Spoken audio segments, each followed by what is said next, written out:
Pembahasan di pagi hari ini kita akan mengkisahkan sebuah risalah, sebuah surat dakwah yang dikirim Nabi SAW kepada para raja. Salah satu raja yang mendapatkan risalah itu adalah Adimur Rum, pembesar Romawi, atau dikenal dengan Kekaisaran Byzantium. Surat ini dikirimkan oleh Nabi SAW kepada seorang sahabat sebagai pengantar surat yang sangat tampan, ahli di dalam diplomasi. Dialah sahabat Dihyatu Al-Kalbi. Bagaimana kisahnya? Dan apa yang bisa kita petik pelajaran dari kisah ini? Ma'asyiral muslimin yang dimuliakan Allah Subhanahu wa taala. Ketika Nabi SAW berada di kota Mekah dan belum terjadi hijrah, kita tahu bahwa tantangan dakwah yang dihadapi Rasul teramat sangat berat. Banyak penduduk Mekah itu menolak dakwah Nabi.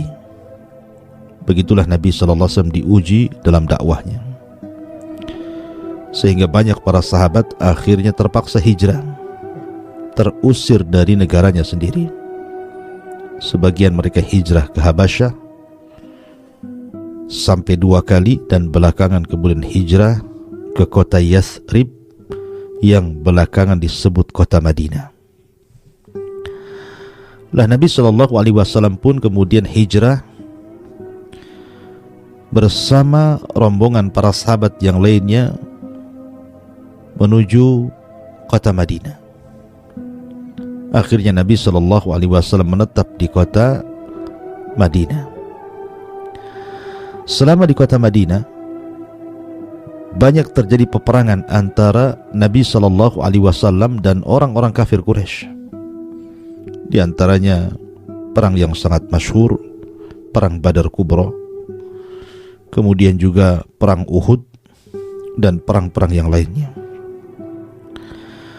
Sampai pada waktunya ketika Nabi SAW hendak melaksanakan umrah bersama sebagian kecil para sahabat, kemudian dilarang dan diancam, yang berakhir dengan sebuah perdamaian yang dikenal dalam sejarah sebagai Sulhu Al-Hudaybiyah, yang diantara bulir kesepakatan dalam perdamaian itu untuk tidak saling menyerang, untuk tidak saling berperang,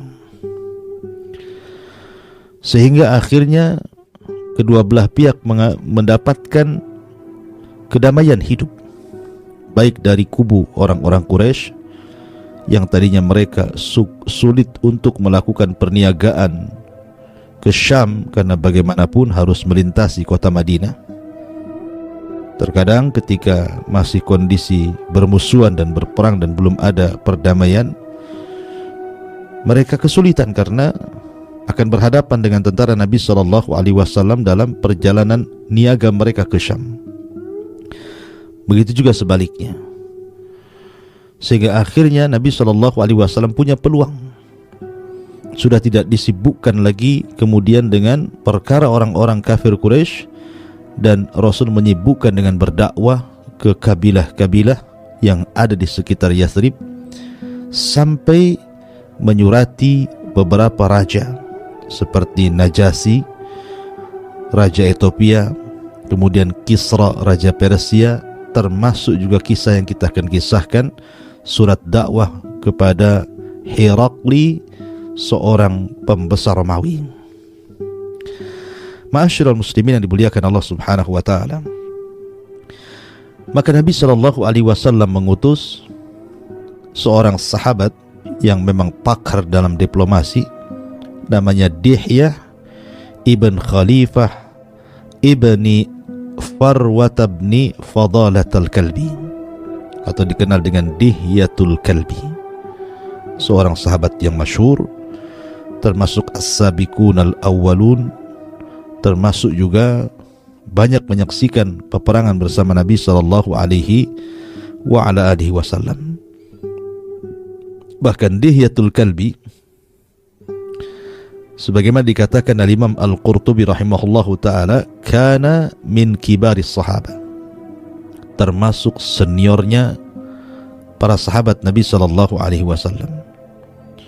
Bahkan Imam Ibnu Katsir mengatakan sahabi jalil, kana jamilus surah, aslama qadiman walakin lam yashhad badran wa syahida ma ba'daha.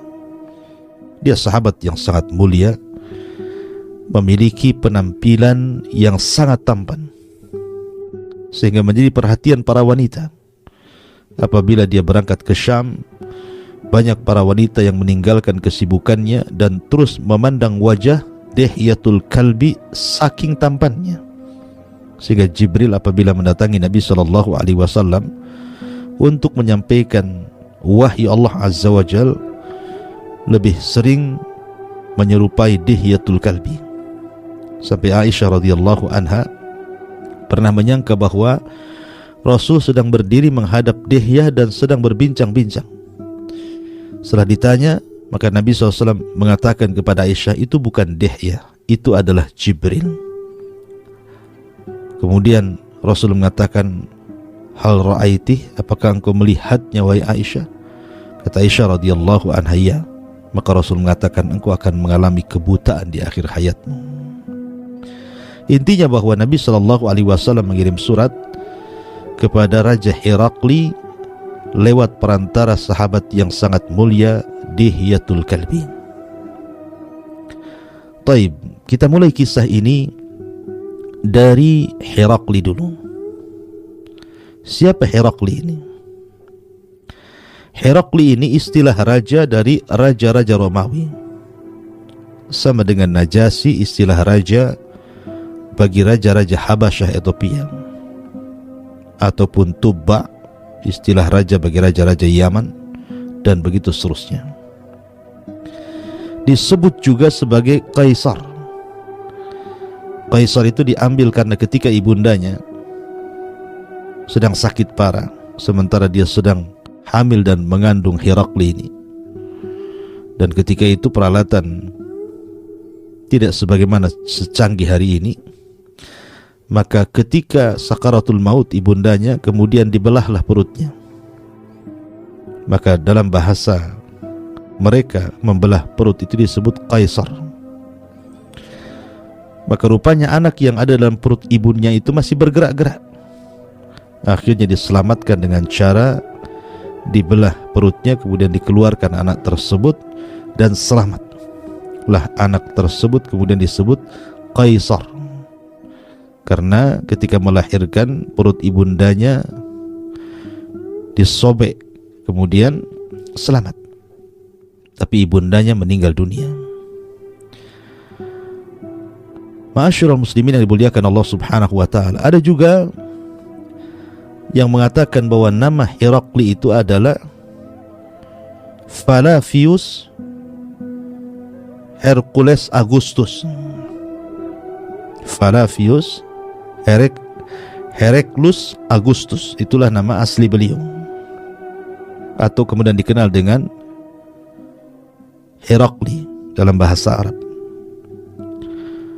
Lah Herakli ini tumbuh besar dan memiliki sedikit ilmu tentang nujum.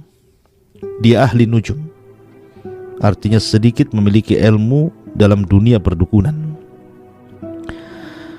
Lah ketika dia menjadi raja bagi Romawi, bahkan ketika itu Romawi sangat kuat sekali karena mampu mengalahkan Persia, dan dua-duanya negara adidaya kala itu. Herakli ini suatu ketika bermimpi. Mimpinya aneh. Dia memandang bintang-bintang yang ada di langit. Kemudian dia melihat sosok seorang penguasa yang dikhitan, yang disunat bahasa kitanya. Kemudian dia pun terbangun dengan wajah yang tidak ceria, sehingga kemudian orang-orang di sekitarnya bertanya kepada Herakli tentang ada apa gerangan dengan raja mereka yang biasa ceria, biasa selepas tidur menghadap mereka, berbincang-bincang, ngobrol, rapat, begitu seterusnya. Tiba-tiba hari itu murung, sehingga kemudian ditanyakan kepada Herakli, ini apa yang terjadi dengan dirinya? Maka dia pun mengatakan, qad dhahara mulkul khitan, telah tampak kepadaku kerajaan orang-orang yang disunat, orang-orang yang dikhitan. Maka ketika mendengar ada kekhawatiran dari Herakli bahwa kekuasaannya akan digoyang oleh seorang raja, penguasa bagi orang-orang yang dikhitan, orang-orang di sekitar Herakli itu menyangka bahwa jangan-jangan orang-orang yang dikhitan itu adalah orang-orang Yahudi, karena mereka tidak mengenal orang yang dikhitan kecuali orang Yahudi. Akhirnya kemudian orang-orang di sekitar Herakli mengatakan, kalau itu yang kau khawatirkan wahai raja, kita tangkap saja orang-orang Yahudi yang ada di Syam ini, kemudian kita bantai supaya kau tenang dan tidak merongrong kerajaanmu. Sebagaimana Fir'aun ketika khawatir dengan seorang anak yang lahir dari Bani Israel, maka Fir'aun membantai Bani Israel. Akan tapi Herakli kemudian mengatakan, tidak, tunggu sampai datang kejelasan. Lah selang beberapa saat, beberapa waktu dari mimpinya Herakli yang meramalkan akan datang seorang raja yang diikuti oleh orang-orang yang dikhitan atau disunat dan akan menggulingkan kekuasaannya, tiba-tiba datanglah surat dari Nabi SAW lewat perantara Dihyatul Kalbi. Karena raja tidak bisa berbahasa Arab, tentu surat itu juga diterjemahkan, yang isinya sebutkan di dalam hadis Bukhari dan juga hadis-hadis yang lainnya. Qala bismillahirrahmanirrahim, min Muhammad ibn Abdillah wa rasulihi ila Herakla azimir Rumi, salamun ala man ittaba'al huda, amma ba'du, fa inni ad'uka bidi'ayatil Islam, aslim taslam, yu'tikallahu ajraka marrataini, fa in tawallaita fa inna 'alaika ismal arisiyin. Kemudian Nabi SAW melanjutkan suratnya dan membacakan atau menuliskan satu ayat Al-Quran, wa ya ahlal kitab ta'alau ila kalimatin sawa bainana wa bainakum alla na'budu illallah wa la nusyrika bihi syai'an wa la yattakhidha ba'duna ba'dan arbaban min dunillah fa in tawallaw faqul ashhadu bi anna muslimun. Bismillahirrahmanirrahim, dengan menyebut nama Allah yang maha penyayang lagi maha pengasih. Surat ini dari Muhammad, hamba Allah dan Rasulnya, teruntuk kepada Herakli, pemimpin Romawi. Keselamatan bagi orang yang mengikuti petunjuk. Amma ba'du, aku serukan kepada engkau wahai Herakli untuk masuk ke dalam Islam. Maka masuklah ke dalam Islam, engkau akan selamat, dan Allah akan berikan kepadamu 2 kali lipat pahala. Tapi jika engkau berpaling, maka engkau akan menanggung dosa umat Arisiyin. Siapa Arisiyin? Nanti akan saya jelaskan siapa Arisiyin ini. Kemudian Nabi SAW mencantumkan ayat, wahai ahla kitab, orang-orang yang diberikan kitab, kemarilah kepada satu kalimat yang sama antara kita dengan kalian, agar kita tidak boleh menyembah kecuali kepada Allah, agar kita tidak menyekutukan Allah dengan sesuatu apapun, agar jangan sampai sebagian kita mengambil sebagian yang lain sebagai sesembahan selain daripada Allah Subhanahu wa ta'ala. Maka jika mereka berpaling, katakan, bersaksilah bahwa kami termasuk orang-orang yang menyerahkan diri kepada Allah Subhanahu wa ta'ala. Muttafaqun alaihi. Inilah isi surat yang singkat yang ditulis Nabi SAW kepada pemimpin Romawi lewat tangan Dihyatul Kalbi. Ketika Herakli kemudian membaca surat ini, sebelumnya dia bermimpi, maka seolah-olah ada korelasi antara mimpi dengan surat itu. Akhirnya kemudian Herakli pun mencari orang-orang Arab, ingin mengetahui sosok siapa yang mengirim surat ini. Siapa Muhammad itu? Siapa Raja Arab yang berani-berani mengirim surat kepada Herakli dan mengajak masuk ke dalam agamanya, bahkan mengancam kalau dia sampai berpaling maka dia akan menanggung dosa Arisiyin. Ma'asyiral muslimin yang dimuliakan Allah Azza wa Jalla, kebetulan ketika itu rombongan Abi Sufyan yang sudah lama tidak berniaga ke Syam membawa 30 anggota para peniaga, para pembisnis yang dipimpin Abi Sufyan berangkat dari Mekah ke Syam untuk membawa barang-barang dagangan dari Mekah dijual di Syam. Lah ketika itu Raja Herakli memerintahkan kepada pasukannya untuk mencari orang-orang Arab yang berasal dari orang yang mengirim surat itu. Akhirnya kemudian ditangkaplah Abi Sufyan dengan 30 anggotanya dan dihadapkan kepada Raja Herakli.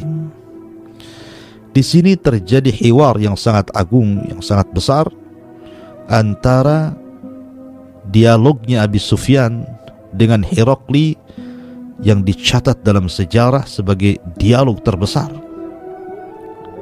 karena dialog ini syarat dengan pelajaran. Maka karena Abi Sufyan berbahasa Arab, tidak paham bahasa Romawi, begitu juga sebaliknya, maka Herakli memanggil penerjemahnya. Kemudian Herakli meminta kepada penerjemahnya untuk bertanya kepada rombongan Abi Sufyan ini. Salhu, tanya kepada dia tentang siapa yang paling dekat nasabnya orang-orang yang datang ke Syam bersama orang yang mengirim surat itu, Nabi SAW. Maka orang-orang pun kemudian mengisyaratkan kepada Abi Sufyan. Kenapa Herakli bertanya soal siapa yang dekat nasabnya? Karena kedekatan nasab tentu akan lebih mengenal sosok siapa orang tersebut. Akhirnya kemudian Abi Sufyan pun dihadapkan kepada Raja Herakli, kemudian berdialog yang dicatat dalam beberapa referensi buku hadis, diantaranya Bukhari dan yang lainnya. Maka kata Herakli kepada penerjemahnya, Salhu, tanyakan dia, kaifa hasabuhu fikum, bagaimana nasabnya? Maksudnya Nabi SAW yang mengirim surat itu, bagaimana nasabnya? Apakah dia dzu nasabin? Apakah dia memiliki nasab yang mulia, nasab yang terhormat? Maka Abi Sufyan menjawab, huwa fina dzu nasabin. Ya, dia adalah orang yang hidup di antara kami dan dia memiliki nasab dan hasab yang baik, yang terhormat lagi mulia. Kemudian Herakli bertanya lagi, hal kana min abaihi mulkun? Apakah orang yang mengirim surat kepadaku, maksudnya Nabi SAW itu, bapaknya seorang raja? Maka Abi Sufyan mengatakan, lah, tidak. Kemudian kata Herakli bertanya lagi, hal kuntum tattahimunahu bil kadhibi qabla an yaqul ma qal? Apakah kalian menuduh orang tersebut suka berdusta sebelum kalian berusaha menjelek-jelekan dia? Karena tahu Abi Sufyan di mata Herakli adalah musuhnya Nabi SAW. Maka Abi Sufyan mengatakan, la, tidak, dia tidak pernah berdusta. Kemudian Herakli bertanya lagi, man yattabi'u, siapa yang mengikutinya? Asyrafun nasi am du'afa'uhum, Apakah orang-orang lemah di antara mereka ataukah orang-orang yang terpandang yang mengikuti orang yang ngaku nabi itu? Maka Abi Sufyan menjawab, bal du'afa'uhu amma asyrafuhum wadul ansabi fihim fala. Kata Abi Sufyan, yang mengikuti orang tersebut adalah orang-orang lemah. Adapun orang-orang terhormat dan yang memiliki nasab tidak mengikutinya. Kemudian Herakli bertanya lagi, ayaziduna am yankusun? Apa pengikutnya makin bertambah ataukah berkurang? Maka Abi Sufyan mengatakan, bal yazidun, bahkan bertambah. Kemudian Herakli mengatakan, hal yartad ahadu minhum an dinihi ba'da an yadkhula fihi karhan lahu? Apakah setelah orang-orang yang mengikuti Nabi tersebut masuk ke agamanya, kau dengar pernah ada satupun yang murtad karena tidak suka dengan agamanya? Kata Abi Sufyan, la, tidak. Semua tidak ada yang murtad, kalau sudah masuk susah keluar. Kemudian kata Herakli, hal qataltumuhu? Apakah engkau memerangi mereka? Apakah engkau berperang memerangi dia, maksudnya Nabi yang mengirim surat kepada dia, pada Herakli? Maka Abu Sufyan mengatakan, na'am ya, kami memerangi dia. Kemudian Herakli mengatakan, kaifa kana qitalukum iya? Bagaimana cara perang kalian melawan dia? Apakah mengalami kemenangan ataukah kekalahan? Maka Abu Sufyan mengatakan, takunul harb bainana wa bainahu sajjalan yusibu minna wa nusibu minhu. Ya, kami terkadang perang melawan orang itu. Terkadang dia yang menang, terkadang dia yang kalah. Kemudian Herakli mengatakan, hal yaghdir? Apakah dia pernah berkhianat? Maka Abi Sufyan mengatakan, la, tidak. Dia tidak pernah berkhianat. Kemudian kata Herakli, hal qala hadzal qaul ahadun qablah fa huwa yatashabbah bihi? Apakah yang diucapkan orang yang ngaku nabi ini pernah ada orang yang mengucapkannya sehingga dia hanya meniru-niru saja? Kata Abi Sufyan, la, tidak. Baru dia yang mengucapkannya. Kemudian kata Herakli, apa yang diseru orang itu?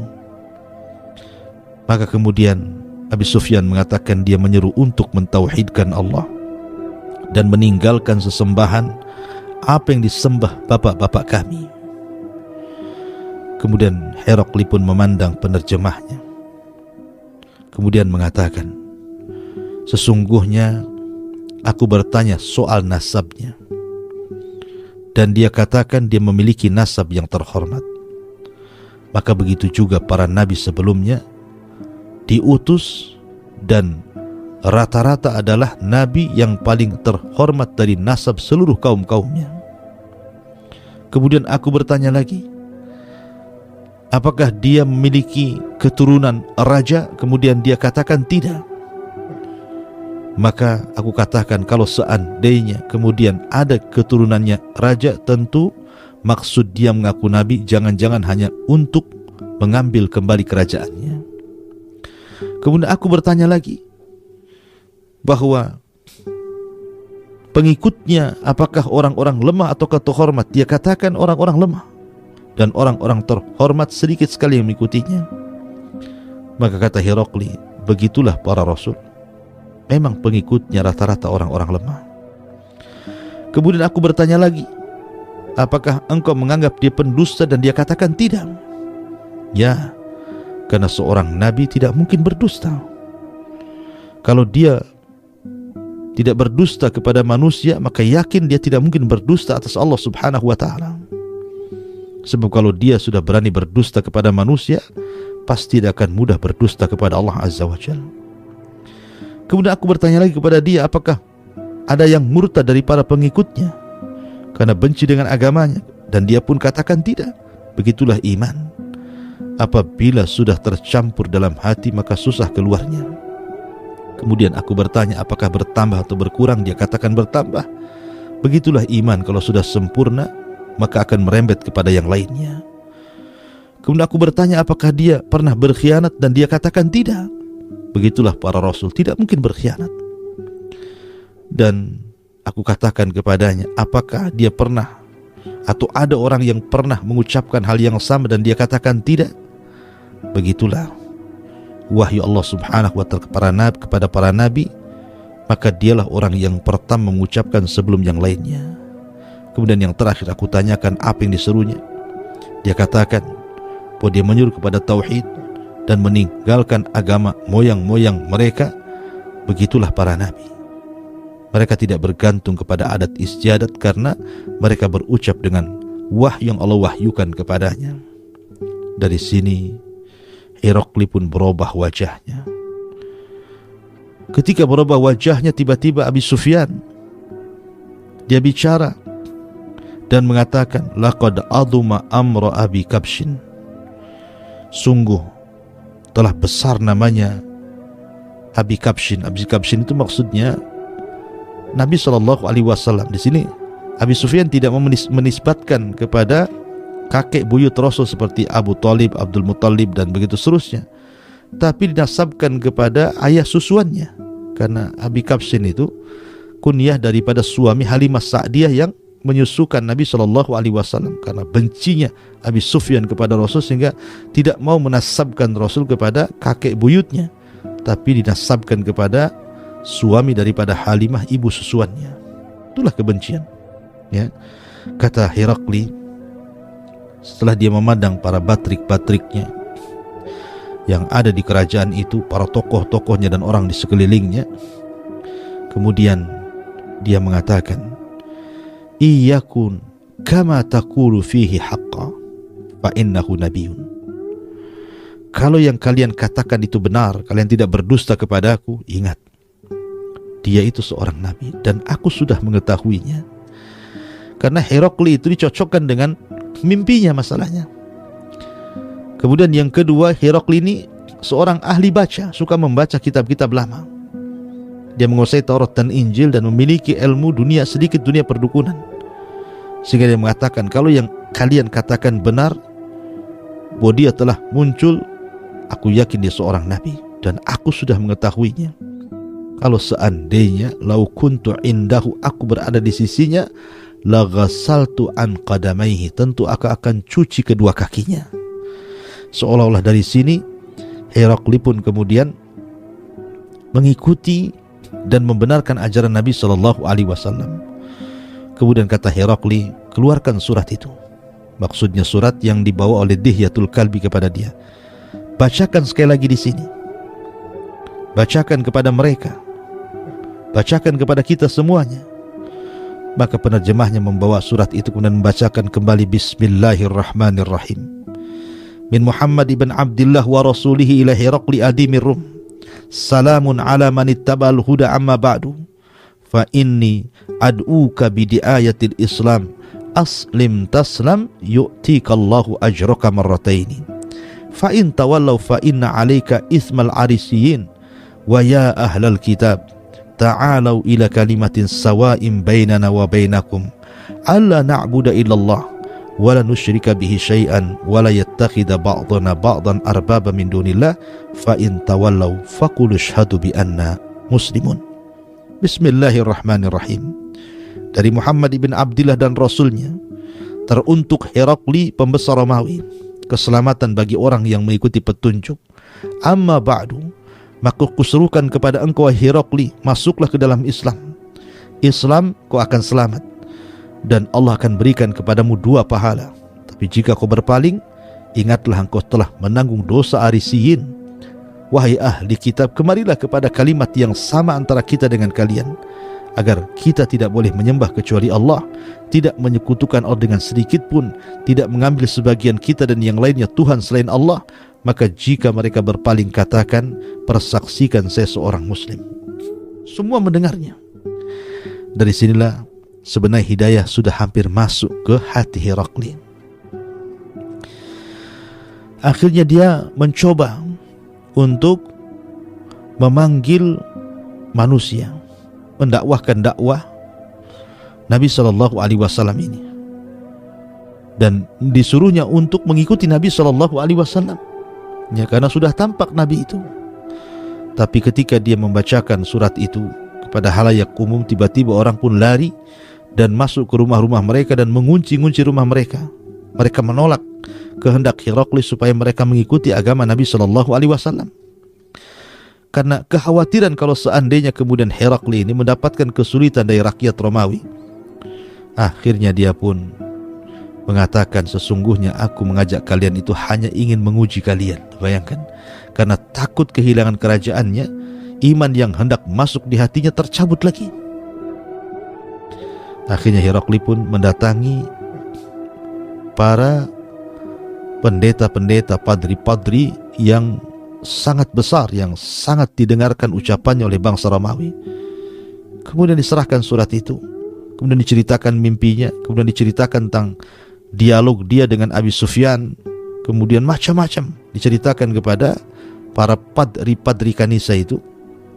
Dan subhanallah, para padri itu membenarkan surat itu, bahwa memang dia seorang nabi. Akhirnya kemudian para padri itu mengumpulkan para pembesar Romawi untuk diajak bergabung, tapi justru mengalami kemarahan, dan para pembesar itu akhirnya membunuh padri tersebut.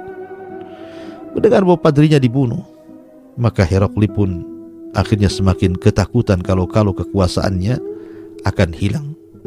Maka dia hanya bisa mendoakan, tapi tidak bisa apapun dengan pembunuhan terhadap padri yang sangat besar, yang justru membenarkan surat dari Nabi SAW bersama dirinya.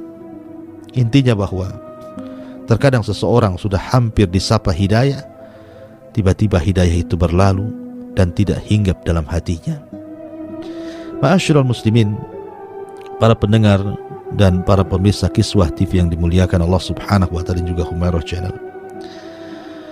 Maka dari sini Heraklius ketika sudah membaca surat itu, kemudian merenung, akhirnya kemudian dia pun hampir mendapatkan hidayah. Makanya wajar kalau dia mengatakan, kalau aku berada di sisinya, ku cuci kedua kakinya itu. Saking membenarkannya gitu ya. Tapi rupanya hidayah itu hilang kembali dari kolbu Heraklius gara-gara kekuasaan. Begitulah Nabi SAW ketika mengirim surat, ada yang diterima, ada yang ditolak. Seperti yang diterima Raja Najasyi, langsung diterima dan langsung masuk ke dalam agama Rasul. Bahkan Nabi SAW menyolatkan kematian Raja Najasyi Ashamah ibn Afjur karena wafatnya, karena tidak ada yang mensolati dia di Ethiopia sana. Makanya Rasul kemudian salat gaib, dan itulah salat gaib pertama Rasul untuk Raja Najasyi, dan Rasul tidak pernah salat gaib lagi setelah itu. Bahkan sebagian ulama menyebutnya Najasyi itu sebagai muhadram, orang yang hidup di zaman Rasul tapi tidak bisa menatap Rasul. Tapi ada juga yang menyobek-nyobek suratnya, seperti Kisra Persia. Ketika datang surat kepada beliau, kemudian disobek-sobeknya surat itu. Kemudian ketika Rasul mendengar bahwa suratnya disobek-sobek, maka Rasul pun mengatakan, mazzakallahu mulka, semoga Allah sobek-sobek kembali kerajaannya, semoga Allah hancurkan kerajaannya, semoga Allah hancurkan kerajaannya. Ya, rupanya doa Nabi SAW cepat terkabulkan ketika di masa Khalifah Amirul Mukminin Umar bin Khattab radhiyallahu an, Persia jatuh tumbang ke tangan kaum muslimin.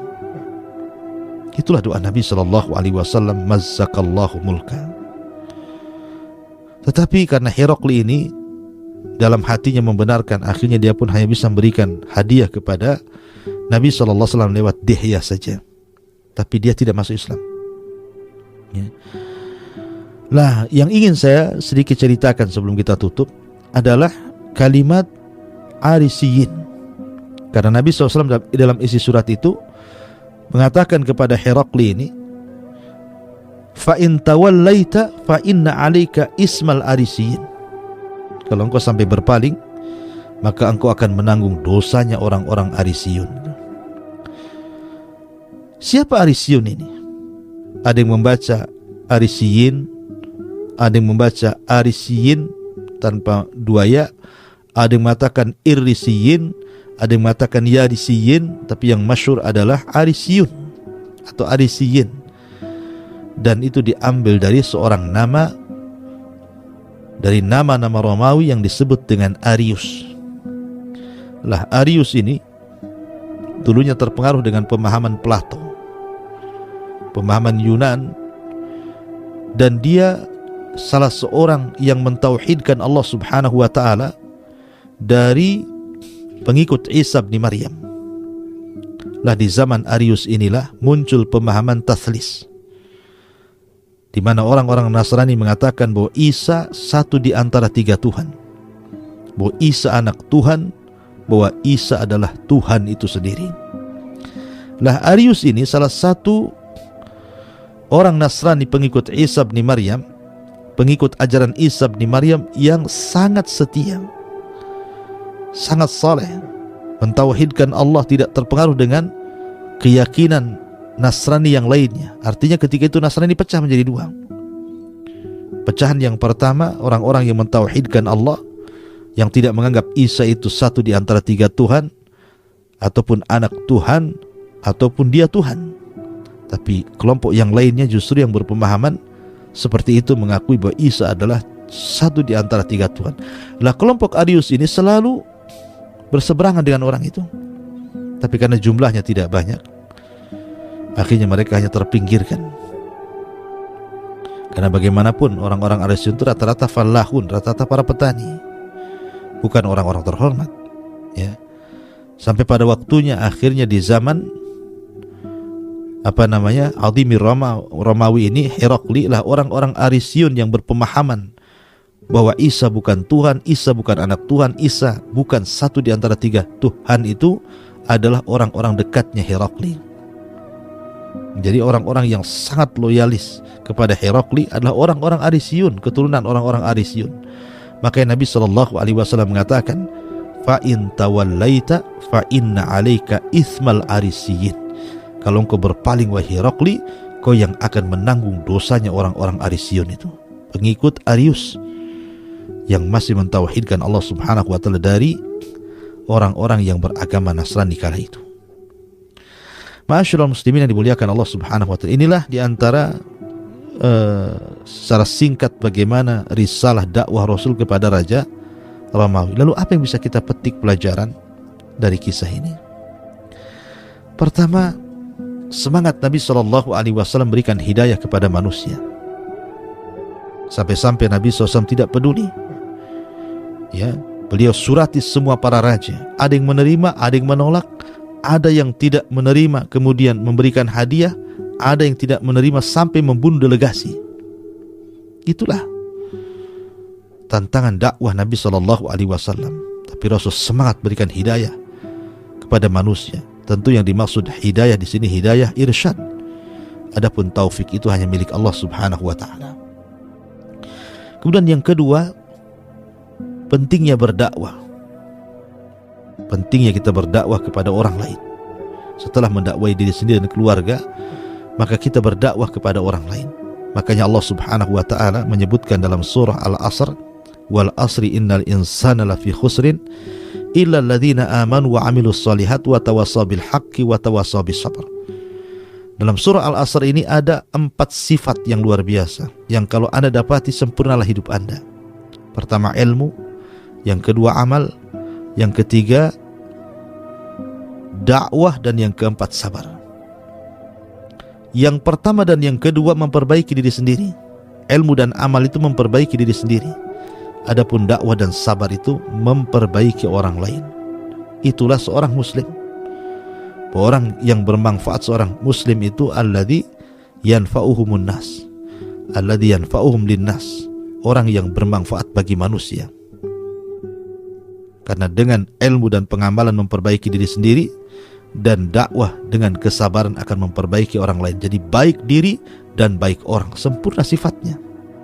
Maka penting menyebarkan dakwah kepada manusia, mengajak manusia ke dalam tauhid.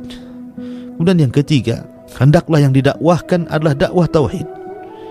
Maka Nabi SAW mengingatkan soal tauhid di hadapan raja-raja termasuk Herakli.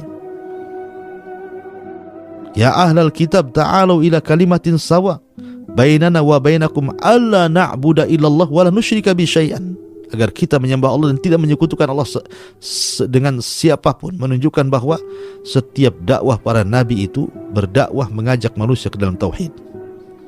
Dan itulah awal dakwah para nabi, mengajak manusia untuk mengesahkan Allah, mentauhidkan Allah.